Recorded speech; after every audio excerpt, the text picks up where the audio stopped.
Bonsoir et bienvenue dans cette nouvelle édition de votre journal de 22 heures dont tels sont les principaux titres.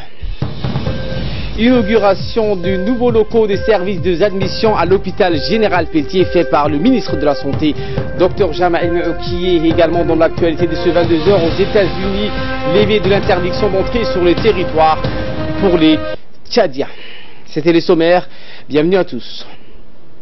Face aux menaces de représailles juridiques adressées par l'entité DP World à de nombreuses sociétés qui viendraient à conclure des accords avec les gestionnaires du terminal à conteneurs de Doralé, le gouvernement djiboutien a publié aujourd'hui un communiqué de presse pour s'opposer à ces agissements et apporter des éclaircissements et précisions qui s'imposent et qui ont entraîné la résiliation du contrat portant sur le Doralé terminal container. Ahmed Hamad est avec nous pour nous donner des plus amples explications sur ce communiqué. Ahmed, qu'est-ce que ce communiqué donc indique?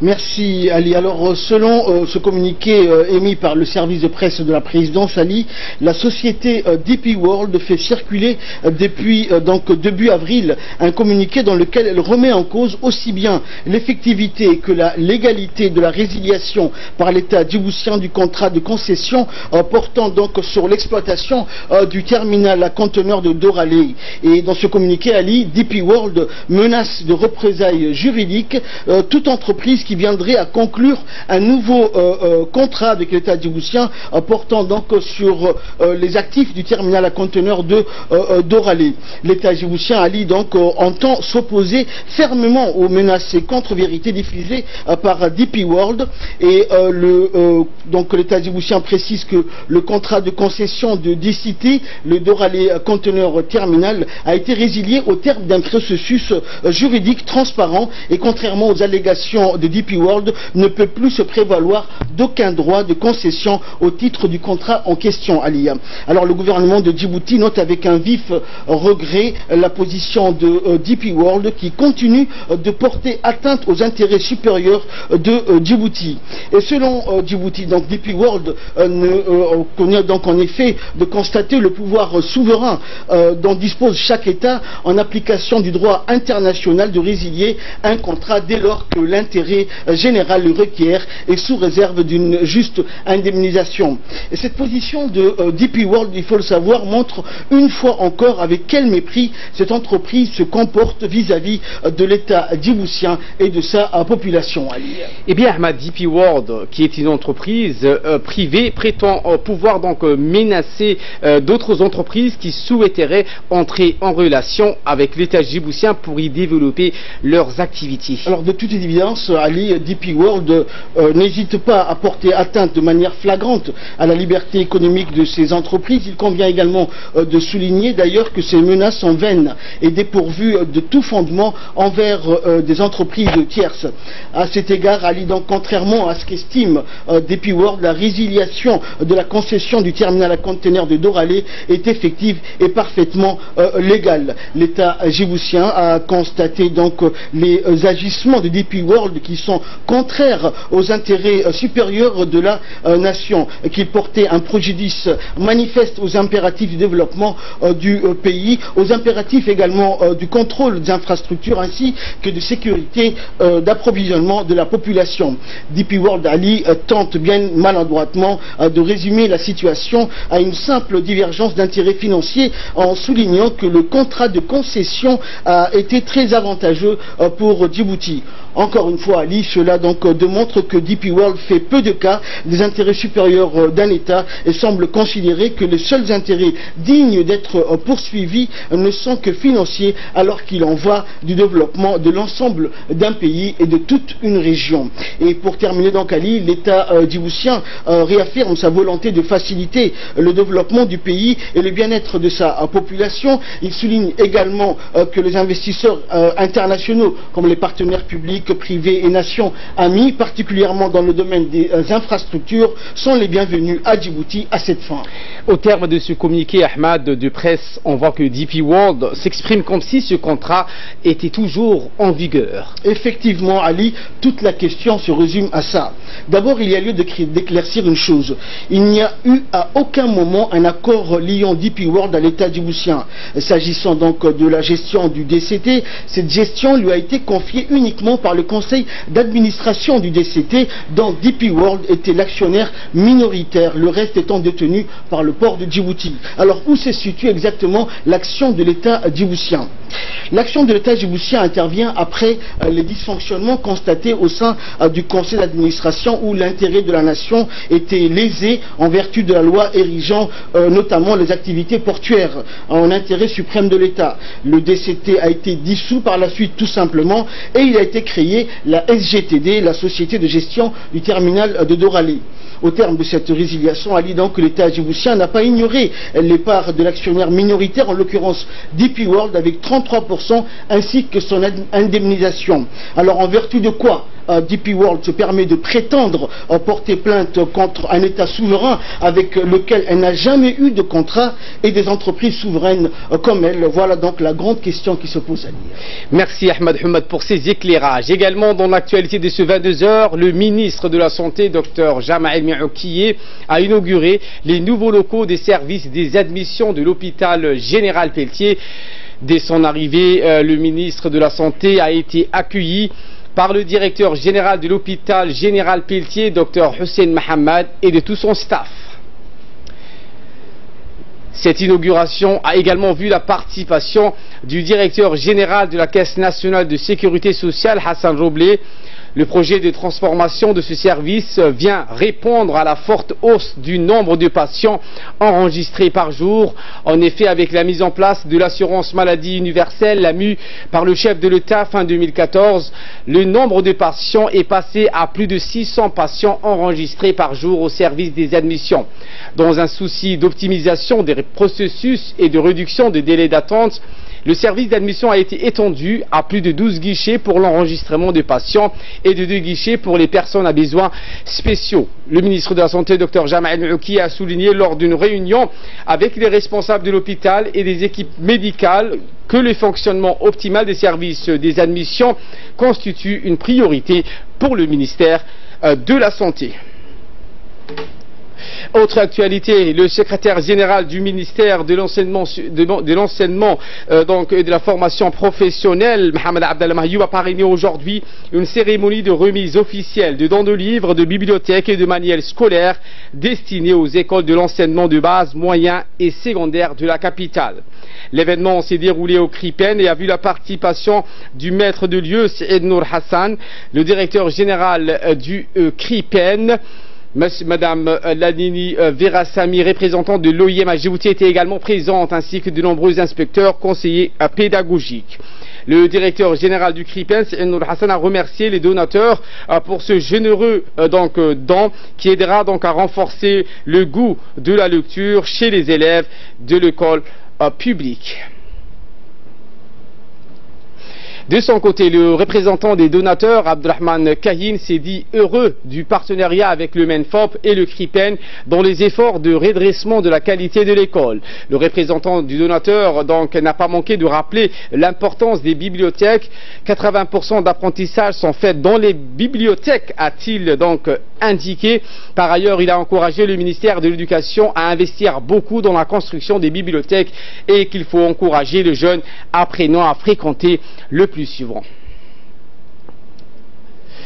Et enfin, le secrétaire général du MENFOP, Mohamed Abdallah Mahiou, a mis l'accent sur la nécessité de renforcer les activités de lecture chez les élèves. Il a encouragé les chefs d'établissement à accompagner les élèves et les enseignants dans le développement du goût de la lecture.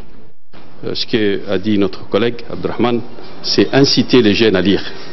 C'est ça les challenges. Les plus gros et les plus difficiles, c'est ce qui reste à faire. La partie technique, c'est-à-dire l'acheminement, l'acquisition et l'acheminement, a été faite. C'est lourd, on peut le reconnaître, c'est très lourd. Mais la partie la plus difficile, c'est l'utilisation de ces livres. Il ne faut pas que ces livres dorment dans les bibliothèques. Il ne faut pas que ces livres dorment dans les classes. Ça, j'incite vraiment les chefs d'établissement, les directeurs d'école, mais aussi les responsables administratifs à vraiment inciter les élèves à lire. Parce que comme on le dit un vieux dicton, le meilleur compagnon de l'individu, c'est les livres. Al-Kitab khayrul jalis, on dit. Diplomatie à présent, où l'ambassadeur extraordinaire et plénipotentiaire de la République de Djibouti auprès du Royaume d'Arabie Saoudite, Diadine Saïd Bamakrama, a été reçu en audience par le ministre délégué chargé des Affaires africaines au ministère des Affaires étrangères au Royaume d'Arabie Saoudite, Ahmed Qattan. Les discussions entre les deux responsables se sont portées sur les relations bilatérales entre les deux pays frères ainsi que plusieurs autres sujets régionaux et internationaux qui intéressent les deux pays frères, notamment le rôle politique et sécuritaire de la République de Djibouti dans la Corne de l'Afrique et la mer Rouge. Retour à Djibouti où la direction des hydrocarbures du ministère de l'énergie chargée des ressources naturelles a procédé ce matin à une visite d'inspection de deux stations de service, en l'occurrence Rubis et UCJ, situées place Lagarde. Cette opération d'inspection est dirigée par le directeur des hydrocarbures, M. Wahib Aliboulou, en présence du chef de service importation et de stockage et de distribution, Mohamed Moussa. Les différents services des stations-service sont contrôlés, dont notamment le service de vidange et lavage, l'existence d'extincteurs et des bacs à sable en cas d'accident. Les stations-service devront être conformes aux normes et standards internationaux. Ce genre de visites se déroule de manière inopinée et se poursuivront ainsi dans toutes les stations-service de la capitale. Remplissent toutes les normes internationales en vigueur. On fait la station UCJ, on a déjà fait la station Rubis.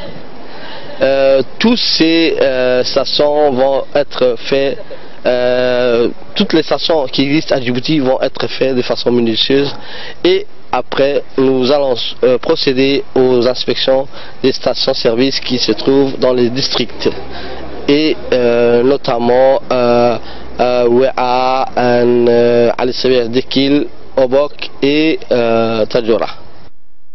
Les responsables et membres des coopératives agricoles du pays se sont retrouvés ce matin au Palais du Peuple pour faire un état des lieux de la situation et valider le plan d'action stratégique pour 2018-2024. Organisé par l'association agropastorale djiboutienne d'APA qui regroupe une trentaine d'associations, la rencontre a permis de connaître les résultats d'un rapport d'étude lancé en décembre dernier sur le secteur agropastoral. Le dit rapport examiné a permis de faire un diagnostic quantitatif et qualitatif sur la situation du secteur agropastoral. Un travail de recueil de données a été effectué. Il devra donc aboutir à la conception d'un plan stratégique pour la période 2018-2024. Dans une interview que nous a accordée le président de l'association djiboutienne agropastorale, Ahmed Dahir, a souligné que ce rapport vise à améliorer les conditions de vie des agropastoraux. Aujourd'hui, il s'agissait de présenter la première étape de l'élaboration du plan stratégique de développement de l'association agropastorale djiboutienne qui va couvrir la période de 2018-2024.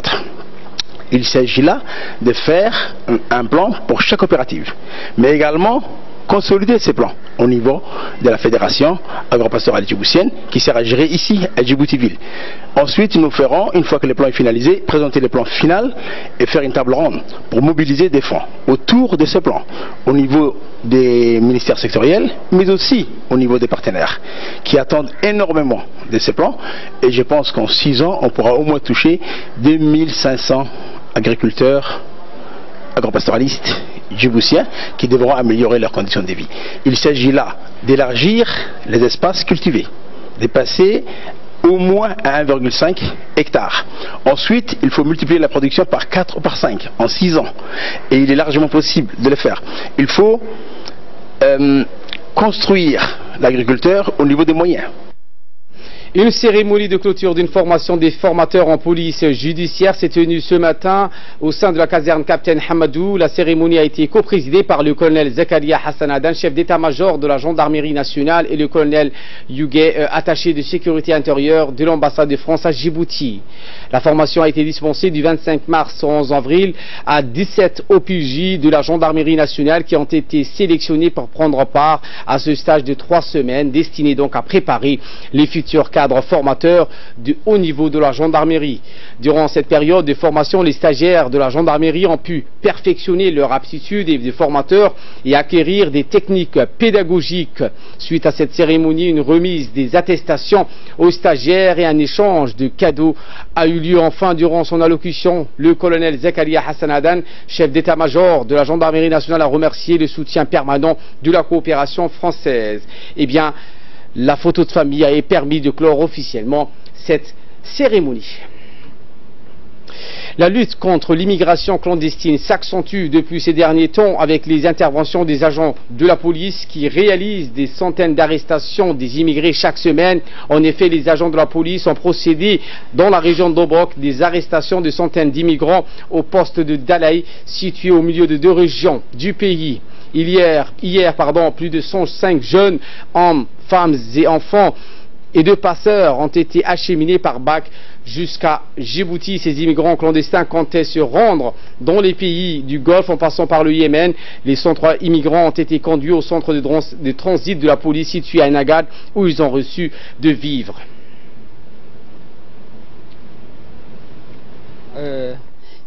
Viennent d'arriver aujourd'hui ces jeunes hommes et femmes, tous et toutes d'origine éthiopienne, étaient en partance pour le pays de Golfe via le Yémen et ont été interpellés entre Tadjoura et Obok.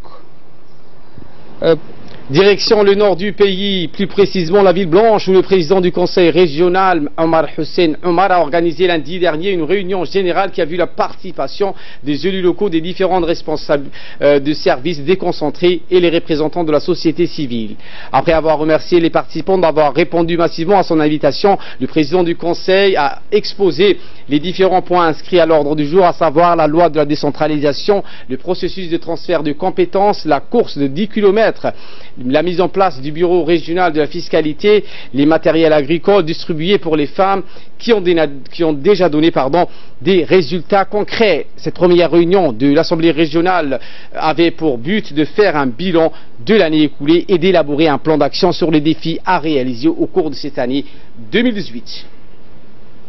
Et de là, nous passons à ce qui fait la une de l'actualité hors de nos frontières avec Samatar Saïd. Bonsoir Samatar. Bonsoir Ali. Eh bien, bonsoir, aux États-Unis, cette levée d'interdiction d'entrer sur le territoire américain des Tchadiens.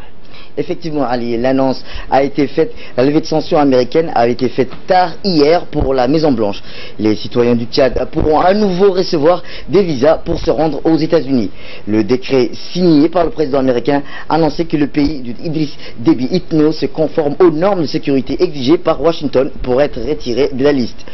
Rappelons-le, Ali, le Tchad avait été intégré en septembre à la liste des pays visés par le migraton, interdisant le franchissement des frontières américaines pour manquement de la sécurité et manque de coopération avec Washington, Ali. Et en Algérie, cette fois, au moins 257 morts dans le crash d'un avion militaire près de Boufarik, au sud d'Alger. Effectivement, Ali, un avion militaire algérien s'est écrasé aujourd'hui, peu après que son décollage vers 8 heures locales, près de l'aéroport de Boufarik, à une trentaine de kilomètres au sud d'Alger, ont annoncé l'agence d'État APS à des télévisions locales. L'appareil est un Ilyushin Il-116, un appareil militaire de fabrication russe, qui se rendait à Tiendouf dans le sud-ouest du pays. Il s'est écrasé dans un champ dans le périmètre de la base de Boufarik, dans Wilaya à Blida, a précisé le ministère de la Défense. Le continent africain sera donc le prochain continent à abolir la peine des morts.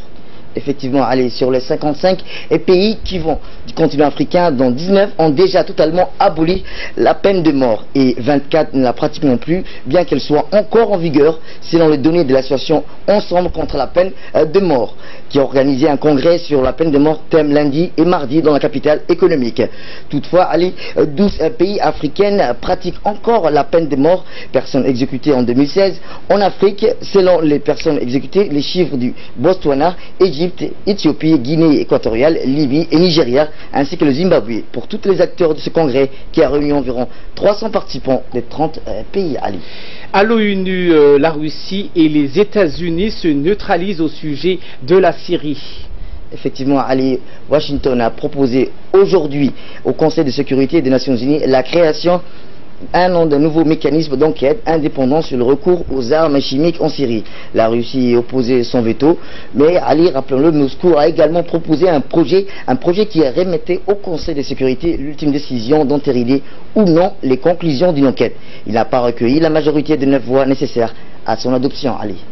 À l'occasion de la Journée mondiale de la santé, la Banque africaine de développement a appelé le pays de l'Afrique à renforcer les systèmes sanitaires. Effectivement, Ali, mais rappelons-le, l'occasion de la Journée mondiale de la santé sous le thème de la couverture sanitaire universelle, la Banque mondiale, toute institution financière régionale, a sollicité des investissements accrus à des meilleures qualités dans le secteur de la santé sur le continent en vue d'atteindre une couverture sanitaire universelle. Les États membres alliés des Nations Unies se sont engagés à atteindre d'ici 2030, l'objectif étant que le monde ait accès à des services de santé pour tous. Pour la Banque africaine de développement, en possédant un des dirigeants, leurs programmes nationaux de couverture santé universelle, Ali, les pays peuvent progresser vers la réalisation de leurs objectifs, Ali. Merci Samatar Saïd pour ces explications. Voilà pour l'essentiel de ce 22h. Merci de votre fidélité.